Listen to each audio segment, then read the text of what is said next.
Hello students, welcome to this video. इस video में हम देखने वाले हैं simple question paper for practice only high school examination 2024, यानी कि कक्षा 10वीं के लिए एमपी बोर्ड के द्वारा जारी किया गया मॉडल क्वेश्चन पेपर।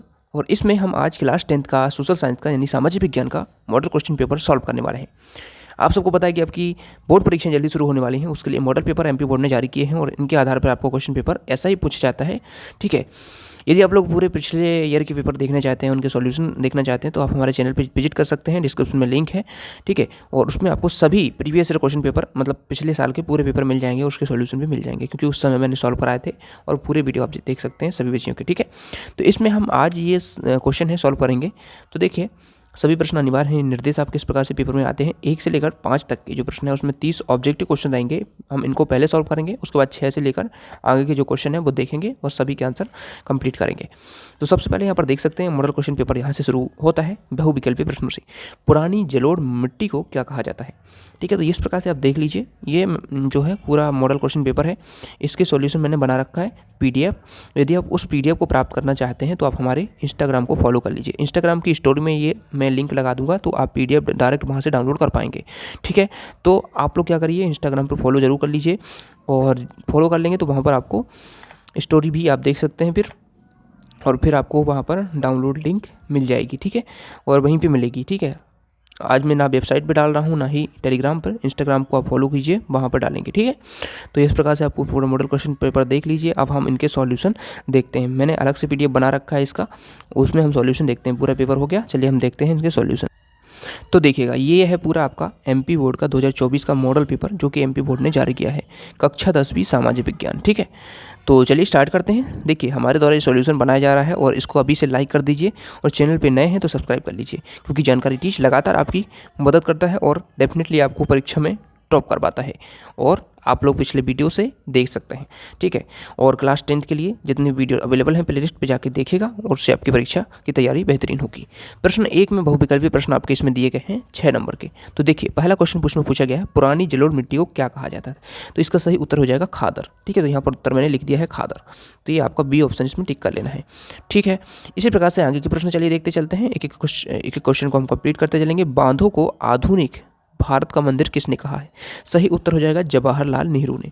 ठीक है, तो इसमें बा ऑप्शन आप टिक कर लेंगे। उसके बाद देखिए, 2 या 2 से अधिक देशों के व्यापार को क्या कहा जाता है? तो अंतर्राष्ट्रीय व्यापार इसको कहा जाता है। 100 ऑप्शन करेक्ट आंसर हो जाएगा। अगला क्वेश्चन देखिए, मुद्रण ईश्वर की दी हुई महानतम देन है, किसने कहा है? तो ये कहा है मार्टिन लूथर। ठीक है, इसमें आप मार्टिन लूथर लगा लेंगे। बेल्जियम की राजधानी ब्रुसेल्स हो जाएगी, इसमें ऑप्शन आपका करेक्ट आंसर हो जाएगा। अगला देखिए, सकल घरेलू उत्पाद मापन कौन करता है? तो इसका आंसर हो जाएगा केंद्र सरकार करती है। ऑप्शन इसमें करेक्ट आंसर हो जाएगा। ठीक है, इसमें लिखे हुए भी आंसर। अब रिक्त स्थान देख लेते हैं एक एक करके। आंसर मैंने यहाँ पर लिख दिए हैं। छोटा नागपुर क्षेत्र में कौन कौन सी जनजातियाँ निवास करती हैं, इसमें ये बताना था। तो इसमें मुंडा, ओराव और महाली ये जनजातियाँ निवास करती हैं। अगला देखिए, जल परिवहन देश का खालिस्तान परिवहन का साधन है, तो सस्ता है। ठीक है, देखिए, यदि मॉडल पेपर आपके पास नहीं है, मॉडल पेपर के सॉल्यूशन देखना है, मतलब सॉल्यूशन तो हम देख ही रहे हैं, इनके यदि पीडीएफ डाउनलोड करना है मॉडल पेपर जो कि एमपी बोर्ड ने जारी किए हैं सभी, तो डिस्क्रिप्शन में वेबसाइट का लिंक है, सभी मॉडल पेपर डाउनलोड करें। ये लिंक मिल जाएगा आपको कक्षा 10वीं के, तो सभी आप एक करके सिंगल क्लिक में डाउनलोड कर पाएंगे। ठीक है, डिस्क्रिप्शन में आप हमारी वेबसाइट को विजिट कर सकते हैं, जानकारी टीच.com, गूगल पे भी सर्च कर सकते हैं, वहाँ से आप जा सकते हैं, और उसमें मैंने डाल दिए सभी पीडीएफ आपको मिल जाएंगे। यदि सॉल्यूशन का पीडीएफ चाहते हैं तो आप इंस्टाग्राम पर फॉलो करना, वहाँ पर इसका सॉल्यूशन का पीडीएफ अपलोड करा जाएगा। देखिए, विश्वव्यापी आर्थिक मंदी खालिस्तान वर्ष में आई थी। ठीक है, तो देखिए, ये उत्तर इसका हो जाएगा 1929 में। 1929 में आई थी विश्वव्यापी आर्थिक मंदी। श्रीलंका में सर्वाधिक खालिस्तान धर्म के लोग रहते हैं, तो इसमें बौद्ध धर्म आंसर हो जाएगा। किसमें? बौद्ध धर्म के लोग रहते हैं। भारत के प्रथम विधि मंत्री कौन थे? तो इसका आंसर हो जाएगा भीमराव अंबेडकर। विधि मंत्री भारत के प्रथम कौन थे? भीमराव अंबेडकर। आप लोग याद रखिएगा। मधुमक्खी पालन में आता है, तो प्राथमिक क्षेत्र, मधुमक्खी जो पालन है वो प्राथमिक क्षेत्र के अंतर्गत आता है। ठीक है, उसके बाद देखिए, सत्य असत्य का चयन करना है। सत्य असत्य में है क्वेश्चन पहला है, भारतीय वन्य जीव अधिनियम 1972 में लागू किया गया, तो सही है इसका, सत्य है, ये 1972 में ही लागू किया गया था। दिल्ली व अमृतसर के मध्य ऐतिहासिक शेरशाह सूरी मार्ग राष्ट्रीय राजमार्ग संख्या 1 के नाम से जाना जाता है, तो ये सही है। ठीक है, क्योंकि उसे ही राष्ट्रीय राजमार्ग संख्या 1 के नाम से जाना जाता है, जो कि ऐतिहासिक शेरशाह सूरी मार्ग है। अगला देखिए, भारत पेट्रोलियम का निर्यात करता है, तो ये गलत है, निर्यात नहीं आयात करता है। ठीक है, उसके बाद देखिए, गीत गोविंद के रचयिता जयदेव थे, तो ये सही हो जाएगा। ठीक है, उसके बाद देखिए, भारतीय संविधान समानता पर आधारित है, तो ये भी सही है, समानता पर ही आधारित है। ठीक है, लोकतंत्र का सबसे अच्छा गुण नागरिकों की गरिमा में वृद्धि करना है, तो ये सही हो जाएगा, सत्य हो जाएगा। ठीक है, तो इस प्रकार से यहाँ पर ये कंप्लीट हुए। अब चलिए बढ़ते हैं आगे भी। सही जोड़ी बनाना है। सही जोड़ी देख लीजिए, हम मैच कर लेते हैं। सही जोड़ी, रबर केरल में सबसे ज़्यादा उत्पादित होते हैं। ऑयल इंडिया लिमिटेड ये संयुक्त उद्योग, बाकी तो सभी इसमें सामने ही लिखे हुए हैं। ठीक है, गोस्वामी तुलसीदास का बस हो जाएगा इसमें रामचरितमानस। तो ऐसे आपको करना है, ये आंसर मैंने सामने लिख दिए हैं, इनके आंसर ये सामने लिखे हुए हैं। ठीक है, ऐसे रबर केरल में उत्पादित होता। ऑयल इंडिया लिमिटेड संयुक्त उद्योग है। कृत्रिम पत्तन चेन्नई हो जाएगा। क्रिस्टोफर कोलंबस ने अमेरिका की खोज करी थी। स्पेनिंग जेनी ऊन कटाई की मशीन होती है। गोस्वामी तुलसीदास ने रामचरितमानस की रचना करी थी, एक महाकाव्य है। अब देखिए एक शब्द या वाक्य वाले उत्तर देख लेते हैं, ये भी 6 नंबर के इसमें पूछे गए हैं। तो ये आपके प्रश्न है। देखिए साइमन कमीशन क्या है, ये प्रश्न है। तो देखिए साइमन कमीशन क्या है। साइमन आयोग 7 ब्रिटिश सांसदों का एक समूह था जिसका गठन 8 नवंबर 1927 में भारत के संविधान सुधारों के अध्ययन के लिए किया गया था, और इसका मुख्य कार्य मॉन्टेग्यू चेम्सफोर्ड सुधार की जांच करना था। 3 फरवरी 1928 में साइमन कमीशन भारत आया। भारतीय आंदोलनकारियों ने साइमन कमीशन वापस जाओ के नारे लगाए और जमकर विरोध किया। तो ये आपका साइमन कमीशन क्या है, इसके बारे में आप लिख सकते हैं। उसके बाद देखिए भूमध्य सागर के पूर्व में स्थित देशों को क्या कहा जाता है, तो लेवंत कहा जाता है। क्या कहा जाता है, लेवंत। उसके बाद देखिए अगला क्वेश्चन देखते हैं, राजनीतिक दल को मान्यता कौन देता है, तो इसका सही उत्तर है भारतीय चुनाव आयोग। कौन देता है, भारतीय चुनाव आयोग राजनीतिक दल को मान्यता देता है। उसके बाद देखिए शपथ पत्र क्या है, तो शपथ पत्र में आप लिख सकते हैं शपथ पत्र या हलफनामा एफिडेविट किसी व्यक्ति द्वारा लिखित रूप से स्वेच्छा से ली गई तथ्यात्मक घोषणा है, तो ये एफिडेविट हो जाएगा आपका। उसके बाद देखिए the first lady of civil rights किसे कहा गया, तो वो रोजा पॉक्स को। रोजा पॉक्स को the first lady of civil rights कहा जाता है। ठीक है, अर्थव्यवस्था को कितने क्षेत्रों में विभाजित किया गया है, तो 3 क्षेत्रों में, प्राथमिक द्वितीयक तृतीयक, ये अर्थव्यवस्था के क्षेत्र है। अभी हमने पढ़ा था कि मधुमक्खी पालन कौन से क्षेत्र में आता है, प्राथमिक क्षेत्र में आता है। तो ऐसे 3 क्षेत्र हैं। अब देखिए प्रश्न 6 से आपके और अथवा से हम सभी प्रश्न देखिए। भारत में वन्य जीव संरक्षण अधिनियम 1972 द्वारा वनों की सुरक्षा के क्या प्रावधान है, तो इसका देखिए जो पीडीएफ है पूरा सॉल्यूशन का, देखिए आपके सामने यहाँ पर पूरा पीडीएफ है। इसको हम इंस्टाग्राम पर आपको प्रोवाइड कराएंगे, तो फॉलो जरूर करें। ठीक है, डिस्क्रिप्शन में लिंक है। भारत में वन्य जीव संरक्षण अधिनियम 1972 द्वारा वनों की सुरक्षा का क्या प्रावधान है, लिखिए। तो देखिए वन्य जीव संरक्षण अधिनियम 1972 जंगली जानवरों और पौधों की विभिन्न प्रजातियों के संरक्षण, उनके आवासों के प्रबंधन, जंगली जानवरों, पौधों और उनसे बने उत्पादों के व्यापार के विनियमन एवं नियंत्रण के लिए लाया गया था, जिससे जंगली जानवरों के अवैध शिकार व पेड़ों की अवैध कटाई को रोका जा सके।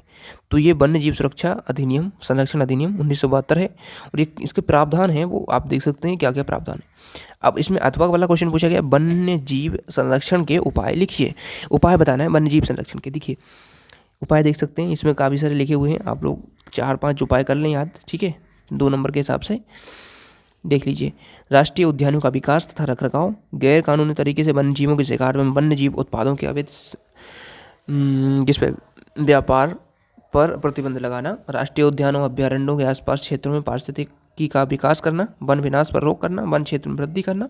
तो ये सभी कारण हैं, मतलब उपाय हैं, कारण नहीं उपाय हैं, जिनसे हम वन्य जीवों का, वन्य प्राणी का संरक्षण कर सकते हैं।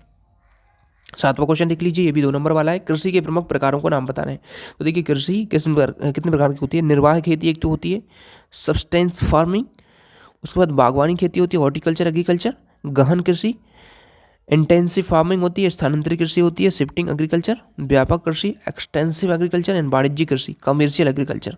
ये कुछ प्रकार हैं कृषि के, या आप इनको याद कर सकते हैं। अगला देखिए, याद कर सकते हैं क्या, करना ही है, क्योंकि आपके मॉडल पेपर में से काफ़ी सारे प्रश्न रिपीट होते हैं। मैं ये नहीं कह रहा कि सभी होते हैं, लेकिन मोस्ट ऑफ द क्वेश्चन आ जाते हैं।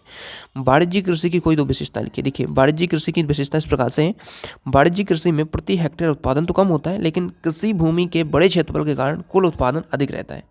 वाणिज्यिक कृषि में खेतों का आकार बड़ा होता है और खेत जोतने से फल काटने तक सभी कार्य यंत्रों के माध्यम से किए जाते हैं। तो इस प्रकार से ये आपका आंसर हो जाएगा। अब देखिए विनिर्माण उद्योग किसे कहा जाता है, 2 नंबर का ये क्वेश्चन है। कच्चे मालों द्वारा जीवन उपयोगी वस्तुएं तैयार करना विनिर्माण उद्योग कहलाता है, जैसे कपास से कपड़ा, गन्ने से चीनी, लोह अयस्क से लोह एवं इस्पात, बॉक्साइट से एल्यूमिनियम आदि वस्तुओं का निर्माण होता है। ठीक है, तो विनिर्माण उद्योग क्या होते हैं, कच्चे माल से कोई भी वस्तु बनाना, ये विनिर्माण उद्योग के अंतर्गत कार्य आते हैं। भारत में जल प्रदूषण के प्रमुख कारक क्या हैं, लिखना है। देखिए अथवा वाले क्वेश्चन भी आपको कंप्लीट करना है। ऐसा नहीं कि केवल एक क्वेश्चन कर लिया अथवा वाला छोड़ दिया, ऐसा नहीं, अथवा भी करना है, अथवा भी करना है, क्योंकि पता नहीं आपके एग्जाम में अथवा वाला पूछ ले या ये वाले पूछ ले, तो आपको अथवा वाले भी कंप्लीट करना है, क्योंकि अथवा वाले ही क्वेश्चन वेरी उतने ही इंपॉर्टेंट है जितना कि मेन क्वेश्चन है। तो देखिए भारत में जल प्रदूषण के प्रमुख कारण क्या है? जल प्रदूषण का मुख्य कारण मानव या जानवरों की जैविक या औद्योगिक क्रियाओं के फलस्वरूप पैदा हुए प्रदूषकों को बिना किसी समुचित उपचार के सीधे जल धाराओं में विसर्जित कर दिया जाना है। जल में विभिन्न प्रकार के हानिकारक पदार्थों के मिलने से जल प्रदूषण होता है। ठीक है, ये आपका क्वेश्चन हो जाएगा। क्वेश्चन नंबर 9 देखिए, जब फ्रांस छींकता है तो बाकी यूरोप को सर्दी जुकाम हो जाता है। कथन किसका है? तो सम्राट लुई 14वीं का ये कथन है, तो इसको याद रखिएगा किसका कथन है। 2 नंबर का क्वेश्चन है। राष्ट्रवाद क्या है लिखिए। देखिए राष्ट्रवाद एक ऐसी मन स्थिति है जिसमें एक समूह के लोगों की भावना या संवेग एक साथ मिलकर एक भौगोलिक क्षेत्र में रहते हैं और एक जैसी भाषा बोलते हैं, जिसका एक साहित्य होता है, जिसमें राष्ट्रवाद की भावनाओं से युक्त प्रत्याशाएं होती हैं और जो जनसाधारण की परंपराओं से जुड़ा होता है। तो ये रॉलेट एक्ट भी अगला क्वेश्चन देखिए। ये राष्ट्रवाद पहले हो जाएगा, उसके बाद रॉलेट एक्ट देखते हैं। तो देखिए रॉलेट एक्ट एक ऐसा कानून था जिसके अनुसार किसी भी व्यक्ति को बिना अभियोग चलाए अनिश्चित समय तक जेल में डाला जा सकता था। यह सन 1919 में पारित हुआ। तो ये कभी ऑब्जेक्टिव में पूछ ले कि रॉलेट एक्ट कब लाया गया, तो 1919 में लाया गया।